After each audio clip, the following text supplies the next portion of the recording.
行至半途，忽见前方一条小溪横亘，溪水清澈见底，但水流湍急。众人面面相觑，不知如何过去。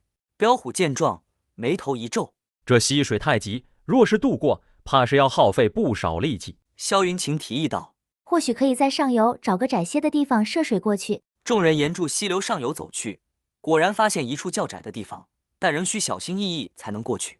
范泽人率先涉水而过，他稳住身形，将手伸向萧云晴：“云晴姑娘，小心些，抓紧我的手。”萧云晴点头，紧握范泽人的手，慢慢走过溪流。最后是芙蓉和彪虎，他们倒是轻松，轻功蓄力之后，双腿一蹬就飞过溪流，全部人安全渡过。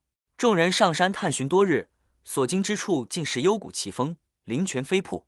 这一日，天色渐晚，山风渐起，云晴与众人行至一处幽深谷地，四周高山环绕，谷中薄雾缥缈。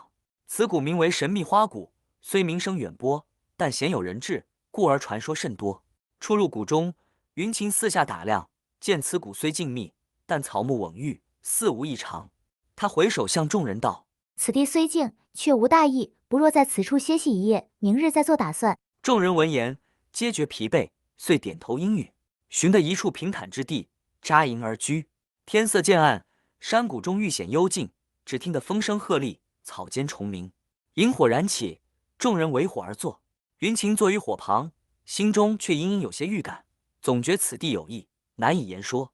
忽闻一阵微弱的香气飘来，他抬头望去，只见谷中花朵渐次绽放，暗香浮动，竟有一股神秘之感。这是紫灵花。云晴惊呼，众人顺势望去，果然见花朵从土地中徐徐绽放，紫色光芒映照夜空，甚是奇异。云晴眯眼细看，惊呼道：“此乃紫灵花，此花稀有，乃珍贵药材，若能妥善采收，必可治愈诸多疑难杂症。”听闻此言，众人无不振奋，纷纷起身。云晴叮嘱道：“紫灵花性温和，然其根茎极为脆弱，需小心翼翼，切莫损坏。”言罢，他率先持灯向花田走去，众人亦随之而行，手持小刀，依云晴指示，小心翼翼地开始采收。此时夜色渐深，月光皎洁，映得谷中紫光闪烁，恍若仙境。一旁的泽人忍不住赞叹：“此等奇花，果真少见。云晴姑娘博学多才，果真令人钦佩。”云晴微微一笑，答道：“此花虽美，但其生长环境苛刻，若非亲眼所见，难以相信。此番幸得众位相助，方能采得此等珍稀药材。”彪虎一边细心地收集花朵，一边问道：“云晴姑娘，这紫灵花除了药用，还有何奇特之处？”云晴边收边答：“紫灵花乃稀世之宝，不仅能治百病，更能炼制奇异丹药，延年益寿，增强体质。然其花期短暂，仅在夜间绽放，需在黎明前全部采集，否则即化作乌有。且此花只有月圆之夜绽放，又喜僻静之地，此番遇见实属不易。”行囊也装不下太多，众人采收了一些后便包裹起来备用，希望这些花能发挥用途。出了花谷之后，又走了将近一天的路途，众人也逐渐接近目的地。终于穿越树林后的一处缓坡上，看到一座古朴的小院，院门大开，他们敲门入内，只见一位白须老者端坐在竹椅上，手捧古书，神态悠然，白袍如雪，长须披散，目光深邃而清澈，宛如晨曦中的一缕祥云，充满了神秘和威严。范泽人上前施礼，说道：“在下范泽人，特来求见白神医，请您救救我们的朋友。”听说您拥有惊人的医术，可医治各种疾病和解所有不能解之毒，希望您能救治我的朋友。这些是我们意外获得的紫灵花，因不知白神医喜欢什么，这紫灵花就当做我们的一点心意，请神医出手相助。”萧云晴恭敬地说道。白须老者放下书卷，目光如炬地望住他们，轻声道：“你这小丫头倒是机灵，连紫灵花都认得。你不拿那些来，我也会救的。放那吧，人在哪？”彪虎急忙上前说道：“人在这。”同时轻轻地推了芙蓉，让他不要傻愣在那。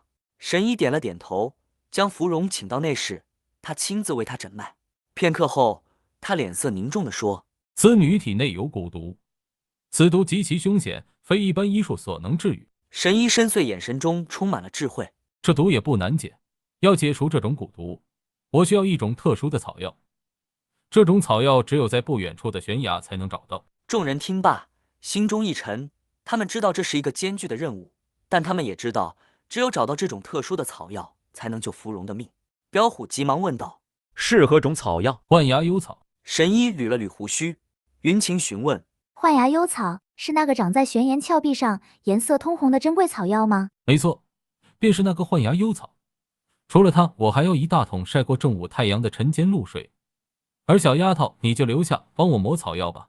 芙蓉率先开口：“我去找幻牙幽草。”彪虎连忙说道：“你一个人去太危险了，我也去。”那我就只好采露水再去晒太阳了。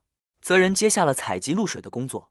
比起来的路途，收集药材的路途异常顺利，不到3日便把需要的药材都收集回来了。神医接过了草药，他用娴熟的手法煎煮住，然后将解药交到了芙蓉手中。接过解药的芙蓉想都没想就吃了下去，没过多久面色痛苦，然后吐出了黑色的血，人昏了过去。芙蓉，老神医他这是怎么了？云情焦急地抱着芙蓉，神医老神在在地说：“他没事，只是药效发作了。我还没说完呢，他就一口闷。现在就等住他醒来吧。”过了一会儿，芙蓉的脸色渐渐有了些许变化，她的呼吸也变得平稳了许多。众人看到这一幕，心中充满了喜悦和感激。这样就好了吗？彪虎有些摸不住头绪。老神医笑着说：“身体内有坏东西，当然是吐出来就好了。”那就好，毒也解了，这下就不用担心了。泽人依旧是温和又开朗的语气。就在这个时候，芙蓉的眼睛慢慢的睁开了，她看到众人围在自己的身边，脸上露出了微笑。谢谢你们，让你们担心了。在神医的悉心治疗下，芙蓉的病情渐渐好转，但她的体质依然虚弱，需得长期调养。神医告诉萧云晴，虽毒易解，但长期养蛊，体质已与常人不同，必须有人为他渡内功，以补气血。萧云晴焦急问道：“那该如何是好？”神医微笑道：“在场只有彪虎有内功，可以由他来帮助芙蓉渡内功，但此事极其危险，稍有不慎，便会内力失调，造成内伤，甚至武功尽失。”彪虎闻言，毫不犹豫地说道：“我愿意承担这个风险。”确认下来后，神医开始指导彪虎如何进行渡内功的仪式。彪虎盘膝而坐，沉住气，将内力运转全身，然后轻轻将手贴在芙蓉的背上。彪虎的内力如细水一般，一点一点地流入芙蓉的体内。他严守着内力的节奏，不可操之过急，更不能有丝毫的松懈。他感受着芙蓉身体中的气血流动，努力调节着内力的方向和强度，以保证他身体的稳定。每一步都格外谨慎，生怕有丝毫差池。他的脸上满是汗水，但眼神依然坚定。然而，仪式并不是那么容易完成。随着内功的注入，彪虎感受到了一股庞大的阻力，这是芙蓉体内本身的阴寒之气在抗拒他的内力。而在芙蓉的身体里，随着彪虎的内力注入，一股浑厚的内力源源不断的涌入，温暖而有力，仿佛一股清流在他的体内流淌。但同时，他感受到了一股无比的疼痛，就像是无数根锋利的针刺在他的身体里，每一寸肌肉都在剧烈的颤抖，痛苦难忍。因为内功的不相容会给受功之人带来异样的感受，但等内功融合之后便会无恙。随着时间的推移，芙蓉的身体开始有了反应，她的脸色渐渐红润，呼吸变得平稳，脸上的痛苦也逐渐消失。彪虎的内力消耗巨大，身体渐渐感到疲惫，但他依然坚持，直到感受到芙蓉的气血恢复正常，才终于停下手来。神医检查了芙蓉的情况，点了点头说道：“彪虎的内功深厚，已经成功为芙蓉渡内功，现在他的身体状况已经稳定，但还需要长期调养，后续仍要1个月1次的传功调养，等到阴阳调和之后，就可以与常人无异了。”范泽人、萧云晴和彪虎都感到无比的欣慰，这些天的辛苦终究是值得的。神医默默观察着众人的一举一动，他的眼神中充满了智慧和深邃，仿佛能看穿每个人的内心。当他的目光落在萧云晴身上时，似乎在思索住什么。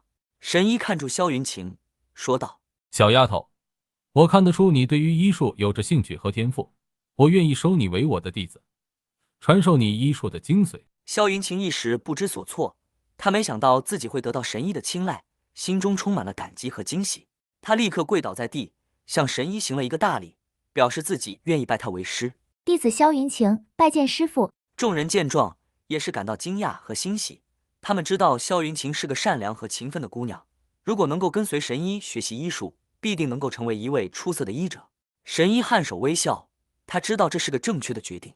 他决定跟住众人一起回到阳城。如果喜欢今天的故事，再麻烦订阅、按赞、留言、分享，并记得开启小铃铛。